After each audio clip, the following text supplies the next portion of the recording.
So if you caught the first video about this black 2004 Mustang GT with a Kenne supercharger and fully built engine, you would have known that this car came into my friend's shop for a dyno tune with a freshly built engine, and it turned out there were some engine problems on the car. So basically, my friend asked me to come in and work on the car a little bit, since I know these cars very well and he's mostly in the LS platform. And we ended up having to drop the engine out of the car and remove the cylinder heads because there was no compression in several of the cylinders. Upon further inspection, we noticed that one cam spun freely and the other one was almost seized. And this was after popping out all of the valve lashes and followers to make sure the cams could spin freely. Now, we did notice a little scarring on the cam journals and where they ride in the heads, and so the lobes looked pretty good, but inside was a little bit chewed up, and so we made the decision to go ahead and send the heads and the cams to a machine shop to have them polish these and to line hone the cylinder heads. And so that was the next step. We had to get the cylinder heads off the car. So we went ahead and did that. And this was necessary because the heads had to be gone through to make sure that everything was okay with them. They are brand new and they're ported. And then looking at the cylinders, everything else looked pretty good. If you did notice on the other side, one of the cylinders looks like it wasn't burning yet, so one of the injectors might not have been working. But this turned out to be a very big process. The timing chains were on wrong. It wasn't set in time correctly before, and I'm glad I noticed that before I took them out. And then again, there was a little bit of scarring on the cams. Not too bad on this side, but it was enough that we wanted the machine shop to go through the heads. So we sent the heads to the machine shop so that they could check the valves and line hone all of these journals and polish the cams. And so we'll get to it here in a little bit, but the first time it went to the machine shop, they checked the valves and they did not line hone it. So there's going to be a couple times where the heads have to go back. But taking off this cylinder head, you can see, it looks good. That number one cylinder wasn't really firing. So there's more to be investigated there. But it's fun to hang out in the shop. It's mostly an LS shop, and so driving my GT there is fun, and I enjoy taking this car there because it sits out in the sun every day anyway, so it might as well sit at the shop while I'm working, so I'm happy about that. So I came back to the shop again and started looking over the heads. There's number one cylinder that was just completely clean, and the rest of them there. Now here's the problem we had as well. This clutch fork shouldn't be all the way against the back of the case. That's where it is sitting right now, the way it's set up. So we need an adjustable pivot ball, and that's something that should have been done when this transmission was put together. So here's the old pivot ball stud. This is what the clutch fork rides on, and it's a certain length, and you can see it does have some wear to it. It's a good time to replace this. It's not in the absolute worst condition yet, but it is definitely wearing and ready to be replaced. I had one that was just a sliver left of the ball on my bullet, and it was vibrating pretty bad. So this is definitely something that we need to go over. So we'll order that. Looking at the McLeod clutch and everything, this is an RXT, so it's rated for about 1,200 horsepower. They're pretty crazy clutches. So this is a very nice clutch, and this is the gold adapter plate to make it work with the flywheel and everything. So looks good. Here's the supercharger and all the parts all laid out in an orderly fashion. You got everything bagged. Make sure that we don't get any, dirt or dust or anything in them. So we've got a compression tester here. We're going to do a lot of things with this engine and make sure that everything is okay with it. Got the headers over here. We got a set of SLP exhaust, and we got the adjustable pivot ball stud. So this is what's necessary with a new Ford Performance throwout bearing, because the ones that come in the kits are usually cheaper. Even the McLeod ones. I had one in a McLeod one that went bad quickly. So also this little pointy part of the throwout bearing it should go around here where my finger is pointing that way, not the other way, but it was put in there wrong to begin with. So it's a good thing we took the transmission off now. And so now you can see this is about how much we want the clutch fork to have there in travel. And I even sat down on the ground and pushed that clutch fork in with my foot and was able to get it to travel. Now you can see this is about the distance that this one required. That's the adjustable pivot ball. And so I kind of measured it with a couple of things around the shop just to get an idea. And it goes in here, and we definitely put red Loctite on it this time because I've had one of these back out recently on my friend's Black Mock one. But as you can see now, with a shorter pivot ball stud compared to the stock one's the one that's not installed, you can see that changes the angle of the clutch fork and will put the bottom of our clutch fork more forward and away from the back of the case where it was resting against, which is not the way it should be. So we installed the throwout bearing correctly. Cylinder heads came back from the machine shop, and they did find a couple of bent valves, and they actually replaced a couple valve seals, which they said were not what would typically be in there. They matched them to something else, and so they did that, but they did not line hone or polish the cam caps and the cam journals. And so I was told that they were ready to go, and so I started reassembling the heads and putting the headers on. We'll see that in a second here. And something that I really wanted to do was get compressed air and blow out all of the head stud holes. Instead of head bolts, these are head studs. So I took them out and blew them out in case coolant got in there. When you take the cylinder head off, coolant can get down in there. And then when you torque them down, it could possibly even crack the block. Next thing I did was I took out all the valve lashes. These are hydraulic valve lashes, and I soaked them in oil. You're supposed to soak them, and that helps them fill with oil. And so I soaked them for a couple of days like that. And I was very proud of doing that because I know it was pretty necessary. And then when I put it all inside the cylinder head, I started to inspect the cam caps, and I noticed that they were actually still a little scarred up. And so I thought, well, the machine shop didn't do what they were supposed to do on this one. And so we had to call the machine shop and tell them that they didn't do everything we'd asked them to do. So they went back to the machine shop. We finally got them back, and then I pulled out the old trusty manual. You can see I've used this for years. This is what I've learned with. And I went ahead and started reassembling everything, and I even have a newer manual that my sister gave me, so that's cool to have a new one. And we got the exhaust manifold, gaskets, got the headers here, got everything ready to go on. So I started to reassemble the heads with putting the headers back on. Now a little trick with this is if you slide this header on the studs all the way on and it sits flat flush against the head, there are some nuts that you might not be able to start depending on the style of headers. So what I do is I'll put a couple of these nuts on, but I don't tighten them all the way down, and that way I can pull the header back against those nuts and have room to start the other nuts that are close to the pipes in the middle of each of those other individual header pipes. So there's a kind of a trick to it, but I got good at it because I've had to take them off a couple times. Now my friend Taylor, he's known as Too Broke to Croak on Instagram, he has this beautiful Red Fire Terminator Cobra that he's rebuilt the engine twice on. He's done a lot of good work to the car. It's beautiful. It's won awards. And my friend who has the black Trans Am is the one who actually invited me to come to the shop and help out. This is his turbo Trans Am that he's working on. So I'm working with both of these guys here at the shop, and Taylor with the Red Fire Terminator did a lot of good work with me. So we did most of the reassembling together on all this. So it was good to have him around. He caught a couple of things and showed me a couple of things from his rebuilds that he noticed, and it was a really good partnership, and we did well. So here's the left hand side head gasket. You can see they are site specific. So we got the head gaskets on. We pulled all those studs out and blew them out.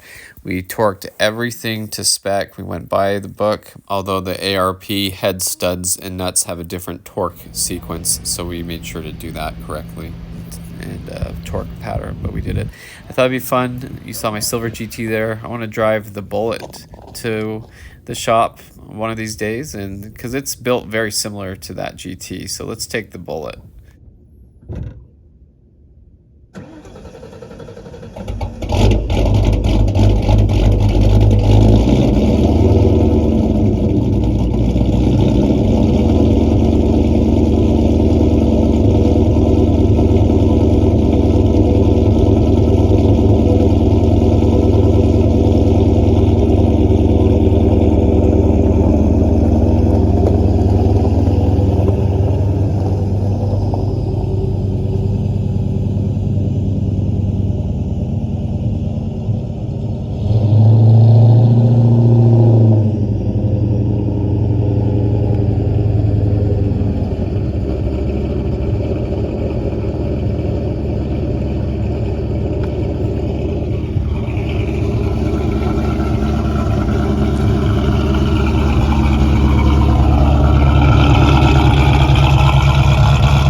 The heads are back. Now looking at this head, if you look by the cam gear here underneath it where there's this little threaded plug right there, that shouldn't be there. That's where the tensioner goes, and Taylor caught that. That was actually a very good one of him.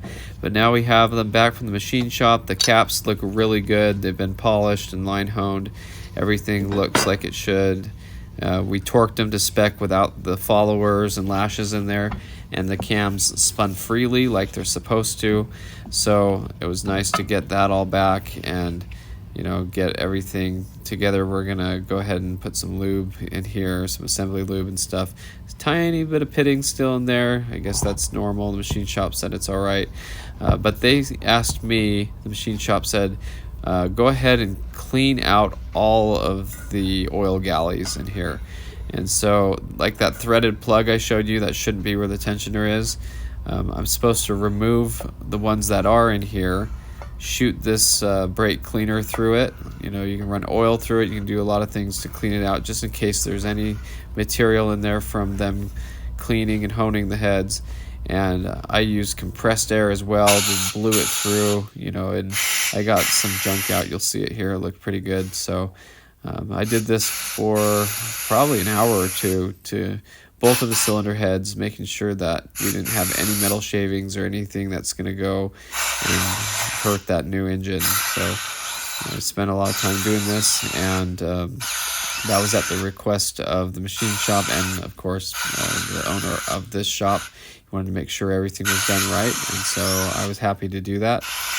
And so remember, these heads are brand new and they're ported. They're really nice heads, but we're told also that the machine shop said that the valves were oversized, and so there was a lot of work done to them. Now we can see a little bit of what came out of them, just a little bit of, I don't know if that's metal shavings or it's probably assembly oil, a little bit of glitter in there, and so that's a little bit of metal from the process, so I'm glad we got it out. Then here's assembly oil, which will help the cams stay lubed until oil pressure comes up as much as it should. We did have to helicoil one of the studs for the exhaust studs. It was stripped out, and I borrowed my brother Danny Johnson's torque wrench, and this is inch pounds, so you have to be careful between foot pounds and inch pounds. You don't want to over tighten them. So now here you can see the cam spins nicely. That's with the cam caps torqued properly. And then these threaded plugs I put back in and added the sealant to them so they won't leak. There's the nice valves, oversized valves, everything, and of course beautiful Bullet sitting out here. It's fun to take it to work. Like I said, this car is built very similarly. So I went through and torqued the cam caps to sequence, followed the procedure in the book, made sure that everything was right. And there's two sets of cam caps, and they're to be torqued in sequence separately. So just made sure to get that all right. I wanted to make sure that everything was just perfect, and that I'm using, again, the inch pound torque wrench. So it's 71 to 104 inch pounds or something like that. So it's pretty specific. I mean, there's a little range there. It's about 5 foot-pounds is what that conversion comes out too from the inch-pounds. So but it was good to have that wrench to do that with. So, take a break and go out and see the Bullet for a second, the beautiful true blue. And, this car has the cams, built engine, and supercharger. So that's basically the same setup as that GT. It actually even has ported heads. So very, very similar. I thought it was kind of fun how this car and that car are so similar. And so I just wanted to come out here for a little bit and just catch it in the sun. It looked very good. So back to work, and here putting the headers on again, because I had to take them off every time the machine shop wanted the heads, because they have to have the head bare and they don't want to spend the time putting the headers on.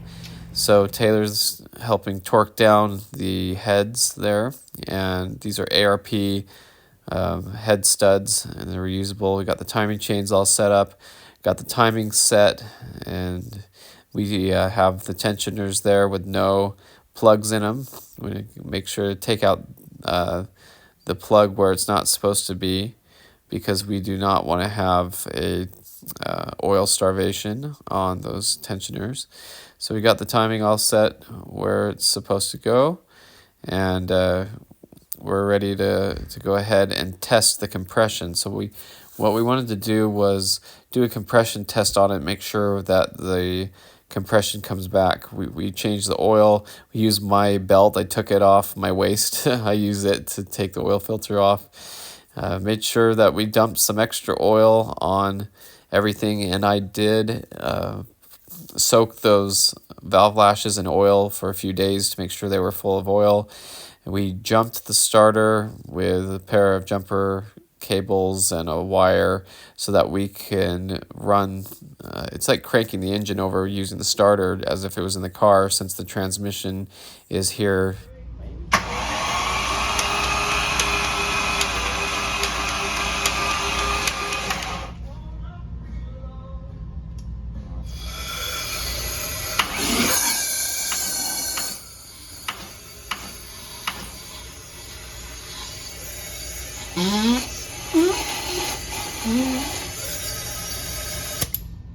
So that's a bad sign. We were not getting compression like we were hoping to. And so the machine shop suggested to bleed the valve lashes that I had soaked in oil to make sure that they're loose, because they thought maybe that's one of the reasons why.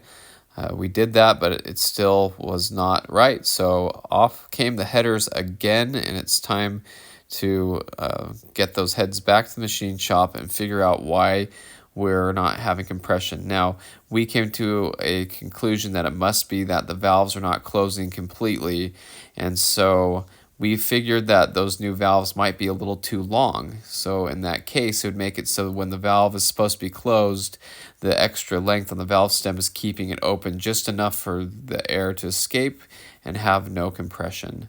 And sure enough, that's what happened. The machine shop verified that with everything together, the valves were not completely closing and that the valves were too long, so they had to cut the valves to make them match. And that would make it so that all the valves were closing when they should, all the way, and sealing. So while we were waiting for the heads to come back, we noticed that the wheels didn't like to turn freely in neutral. We were wondering if the rear end was a little locked up, or if the brakes are a little bit seized just from sitting, or if they're new brakes and maybe they're just not set up right. And so we went ahead and adjusted some of the stuff in here and got that a little bit better. And we also noticed that the suspension wasn't exactly finished. There were some of the adjustable control arms and stuff that the nuts were loose and weren't snugged down, and so we got to spin a little bit better. Still going to need a little bit of work on that though. So hey, look, we got the heads back from the machine shop again, and this time they said the valves are correct, that the height is right, and that everything's ready to go. And so I was told, go ahead, torque the cam caps back down, put the headers on, and we'll put it in the car. Now, what I didn't know at the time was the machine shop collapsed half of the hydraulic valve lashes to get the measurements right. And so one head had oil-filled lashes, like because I had filled them and the other head did not, and so you'll see that in a minute here. But we got all the ARP head studs torqued down again, got everything set up the way it should. I did notice the timing chains actually do have discolored links on each end. You can see them barely there in the light. They're really difficult to see. On older ones, they were kind of a copper color, and on other sets, they're like a blue color. So these actually are colored links, and so I went ahead and used those, but I paint marked them again to make sure it was right. So now we're going to test compression on it with everything torqued down in the way it should be, and hopefully we'll have good compression. Sorry, that was not allowed. Just look away. That's not the noise I want. Sure. Ready?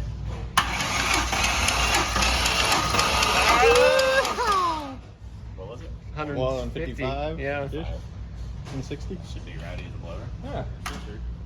Yeah.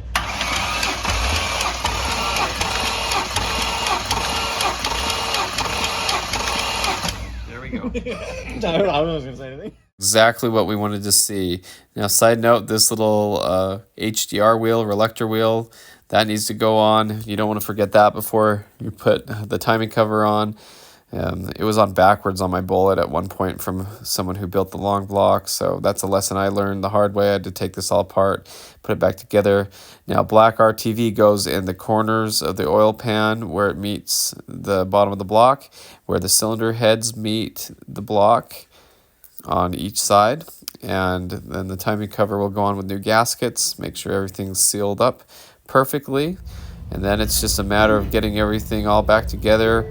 Taylor and I are going to lift the blower on and get that all set up right, and I took this off alone, but so it was nice to have someone to help lift it on, and that's a little more crucial because you want to make sure you're not tearing up any gaskets or anything. And so we got the blower set on there all in one piece very nicely and torqued that down to sequence, and we routed the coolant lines and everything and just made sure that everything was the way it was supposed to be, just doing a lot to double check everything. And like I said, Taylor did a really good job helping me with a lot of this, and he has a lot of experience, and he's really good at doing suspension work and stuff as well, so it's good to have him at the shop helping out, and he works there now full-time.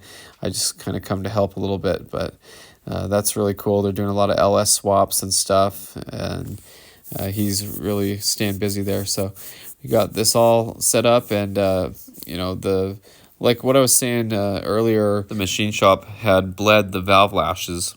I believe it's the passenger side that they had collapsed those lifters with, and then the driver's side would have the lifters, or valve lashes is what they're really called, pumped full of oil. So now it's going to take some time when we do run it that we get the lashes to fill up with oil, and we weren't aware that that was the way it was going to be. Now, the Kenne bell blower has this little cutout in the back here. This was something we had to research because it cuts across the back of this gasket here, and it looks wrong. But this is the coolant passage. This hole doesn't go to anything. It would if it was on the other side. It's a reversible gasket, kind of, so the other side up here has it for coolant passage and stuff, but it's not a problem with that, so don't worry about it. So here's just kind of routing the belt, making sure we have everything set up right. I wanted to do this for reference for myself as well. I'll probably put a YouTube short on how this is routed on the car so that we know, so other people can know too, because it's nice to have a video of all this. So started routing everything, and I looked back at my other videos when I took it apart and stuff. So here it is coming all together. Now I thought, to be funny, we'll go through here and I'm going to cross out these bad compression numbers and put the 160 that it is. It's about 160 or 70 per cylinder. You want 10% variance at a maximum, so you want them to all be pretty close to each other. Some can be a little higher than others. It's okay. As long as they're all about that same range, you're good. So got everything together. There's that gasket the way it should be, but it does look a little funny like that. It looks like something's wrong, but That's exactly how it should be, and the back of that gasket doesn't have anything going through it anyway. So engine's all together, looking good. We're starting to go through, put fuel rails in, ignition coils, all that stuff. And, after a hard day's work, cold ice cream makes everything better. Back the next day, working on everything, getting the starter all figured out. Now, these power wires were run around the back of the supercharger and the head and everything. You can see those power wires touching the header wrap there. This is how it came to us. And when we reinstalled it that way, we just all agreed that that's not good. We don't want those touching the hot headers, even with header wrap on it. So I had zip ties in here, holding it all, tight against the head where it was at least out of the way a little bit. But we had to take that off, and we rerouted this whole power wire. This is an aftermarket harness that used to be on the front of the car. Starter, power wire, and stuff. And we just routed that back the way it should go, around the front of the engine down by the oil pan and stuff. So we got that all cleaned and stuff. It goes right there to that fuse box, and then we had it come around the front of the engine, kind of near the oil pan and by the suspension and the rack and pinion. Now, these bolts were not in the kit when the car came to us. It was missing these intake manifold bolts. They're a lot longer than the other ones. Thermostat, I pulled out the thermostat to look it over. It was kind of gross, but it's more just from sitting, so I cleaned it out and it looked like it was all right. And so it's finally time to drop the car back onto the drivetrain, the engine and the transmission. And this has been, a few months of waiting for the heads to come back a few times from the machine shop and stuff like that. I mean, we stayed busy in the shop with other things, but this is just something that took some time, and it was nice to get it into the car. It fought us a little bit. We had to do the suspension and stuff. These are coilovers, and getting the K-member bolts all lined up and everything. It was a little more difficult than I thought it was going to be, but we got it, So going through and just doing all the little things, this like the throttle cable for the supercharger, it's in a different spot than it used to be. It now goes on the back of the blower, and so just kind of going through and getting everything. And there's a lot of things to consider. All the lines for the supercharger and intercooler, the boost lines, the vacuum lines, the catch can, there's ignition coils and fuel injectors, and the whole process of getting everything in line and back together where it was. And it was good that I took the videos that I did for the first video of this series, and I even went out to my car a few times to check for some things on how it was routed. The power steering hard lines, I wanted to look down here and see how the bracket bolts to it and where those lines actually go. I kind of made a video for reference for myself and got underneath the car and looked and everything. There's, some things like this gear clamp that was, touching the fuel line here on the back, and I didn't like the way that was rubbing, so we replaced it and put it going a different direction so that it wouldn't be rubbing against that, because you wouldn't think about it, but just driving down the road, stuff like that vibrates the entire time, and it can rub a hole in things, especially a fuel line, so you want to be very careful with that. So here's the first startup, and like I said, it's going to have some clatter. Sounds good so far. Everything's turning nicely. Sounds like it's got compression on all the holes.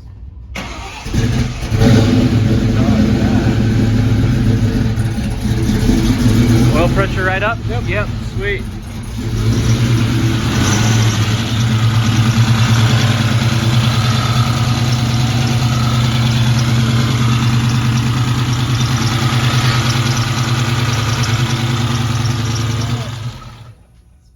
The belt was squeaking, and one of the banks with the lash adjusters were a little bit loud until they get pumped up. But looking under here, we noticed that the machine shop left one of the plugs out of the back of the head, and so it was dripping oil. So we had a couple of them, and this was kind of hard to get to, but luckily it was doable. we ended up, you know, cutting some little Allen wrenches and stuff to get the angle right to get up in there, and then using an actual bit to get up there and turn it with our fingers, and we put the, you know, sealant on it. So here's like a little bit from a Milwaukee set that I was able to get in there and turn with my fingers, and then get a wrench on it. And so I could get like a quarter turn and like 6 times of the touching it and it falling out. We put some grease on the end. Actually, we put some RTV on the end of it to kind of hold it in and stick it in place. And I could, you know, stick my hand up in there, and it was in an angle where I had to reach up and not be able to see what I'm doing and just feel it and get it up in there, and then put the wrench on it and do a quarter turn, and then the bit would fall out and stuff.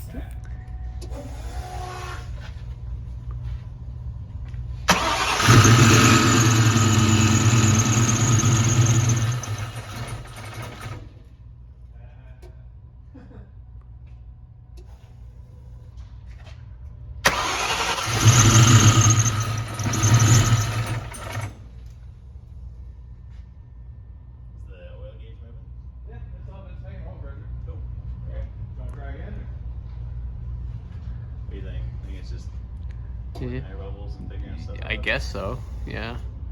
Yeah, let's try it again, I guess.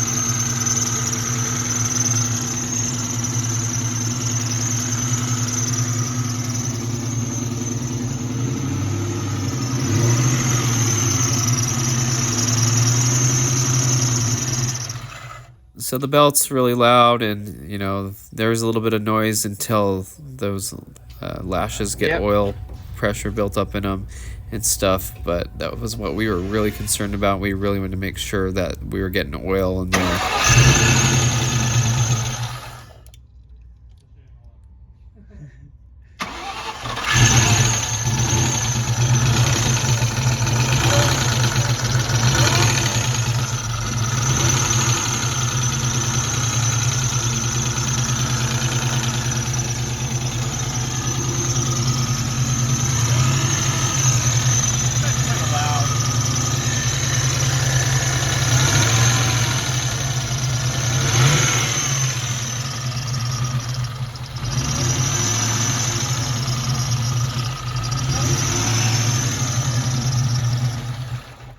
So the car's having a hard time running as well because it doesn't have a good tune in it. The tune was altered to try to get to run before when it had no compression, and so we flashed the other tune that was on it back on, and we really just wanted to make sure that we were getting oil in there. So my friend suggested that we go ahead and remove this oil plug there, and we heavily studied the diagram of how the oil is supposed to flow through the cylinder heads and make sure that everything was good. Now we can prime the engine by adding a hose up in here and using a compression sprayer with oil in it, and that would make sure that those valve lashes get oil and that there's oil in the cams. Now we did pull out the cap, and we did verify that there was oil on all the cam lobes. We could stick our finger in there and touch them, so that was good to know. Everything we do with this car is what we would do with our own cars. So my friend said, let's get a mechanical oil pressure gauge. We'll put it on the head there, see if we can get any pressure there, and then we'll also take out the oil pressure sending unit, and we'll put it in there as well on the front of the engine and make sure that we're getting the proper oil pressure, because the gauge in the car is kind of a dummy gauge. It just kind of tells you whether there's pressure or not, but it doesn't tell you exactly how much. So we did get a little pressure on the head side, and then down below where the oil pressure sending unit is, we took that out and threaded in the gauge there, and we got 80 psi, which is really good. That's what you're looking for. Plus this car has a HO pump in it. That's a high output, high capacity oil pump in it from a Cobra, and it turned out great.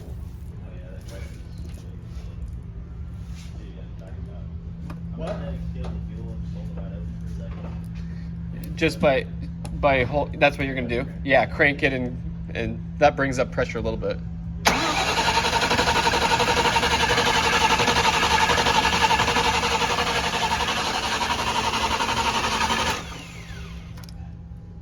Yep.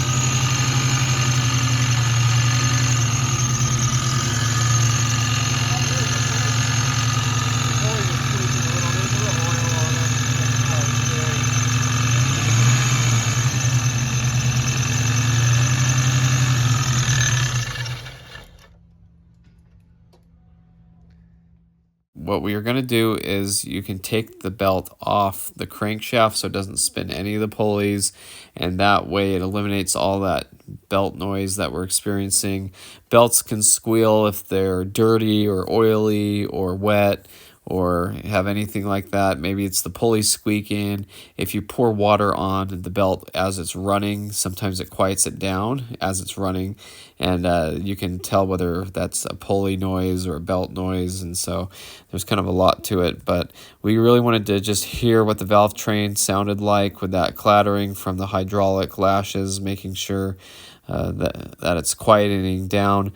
You know, we looked it up, and I mean, I had known this for years. Somebody had told me years ago that, you know, you put the new lashes in, and if you haven't primed them like we were supposed to, you know, like I did earlier by soaking them in oil, then you can put them in and you can run the car at 3,000 RPM and just hold it there for like 2 minutes, and it'll pump those up with oil because they operate with oil pressure. And so Taylor said when he built his Cobra's engine, his tuner started it up and it was clattering like that, and he just revved it a few times and it instantly took the noise away and pumped up those lashes. And so we just wanted to make sure that we had oil in there. We were being very cautious, and it turns out, like I mentioned earlier, the machine shop had bled one set of those lashes so he could check for height and clearance of the valves and everything, and he didn't do all of them. So he did one side's worth, and then he just transferred those to the other head to measure, so that he wouldn't spend so much time bleeding down every one of those lashes. And I didn't know that until now. And so we were basically just getting to the point where it seemed like one head was pumped up and ready, and the other head just needed some more time and needed some oil pressure and build up, and it was going to be all right. But the entire time we were doing this, we were stopping after the engine ran for a little bit, pulling off the caps, looking down in, checking the cam lobes with our fingers, making sure it had oil, and it always did. And when we took the plugs out on the head, oil drizzled out, so we were pretty sure it was good. So I filled up the cooling system, and I like to do it this way until you see it coming out of the thermostat by filling this upper hose. And that's where we had tapped in with the mechanical gauge to check for pressure. And here's a little startup.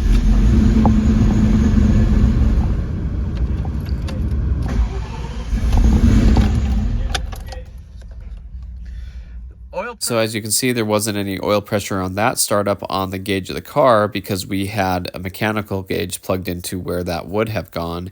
And on the head here, where the socket is showing on the passenger side, that's where we unthreaded that. And we ran that open just to make sure it was getting oil pressure, and it just puked out oil. So we knew we were good. We knew that we had the oil, that everything was the way it should be, and we're just going to let it get some idle time and drive it around a little bit to get those valve lashes pumped up. And they did start to quiet down, and it started to sound like it should again, so we're very excited about that, just making sure that everything's the way it should be and being very precautious about it all.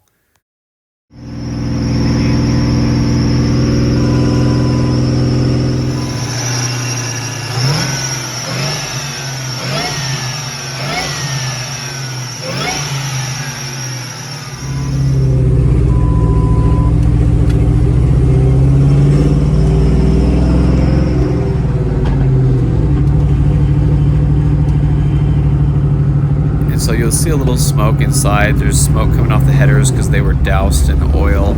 It's going to burn off. It'll be okay.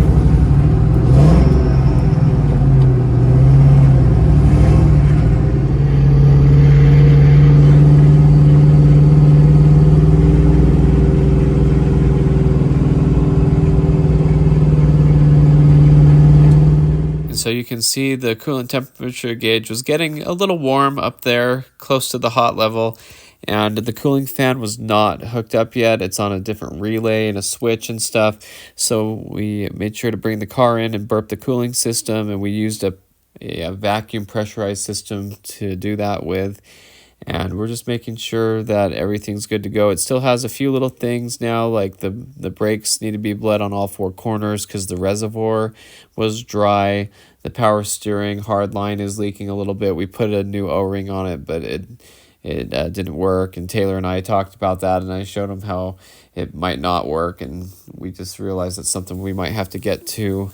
We'll just see how it runs, but it is dripping a little bit. And so a couple little things to finish up, but it's a really awesome car, and we really want the owner to be happy with this car, and we've put a lot of hard work into it, and he's paid really good money to have this done, and we're just really wanting this to be a great experience. So we're doing everything we possibly can, being very cautious on how everything's going together and running and making sure that it's all good. So that's the update for now with the car, but you know, it was fun to drive it around a little bit. I did adjust the clutch a little bit with the adjustable quadrant on the firewall. It would let out really early, and so I unthreaded it, and then it let out a lot later, and then I just went back and forth until I got it right where I wanted it. So it's going along pretty good, and so it's running and driving and everything, and you can see the clatter's gone away on the valve train, and you know, those lashes might take a little while for all of them to be completely operating like they should be, and the timing chain tensioners and everything that operates on oil pressure, but everything seems to be pretty good. I mean, the belt's squeaking, so there's some things we got to figure out, but it's coming along nicely. So thanks for watching. I hope you enjoyed this video, and stay tuned for more Mustang content.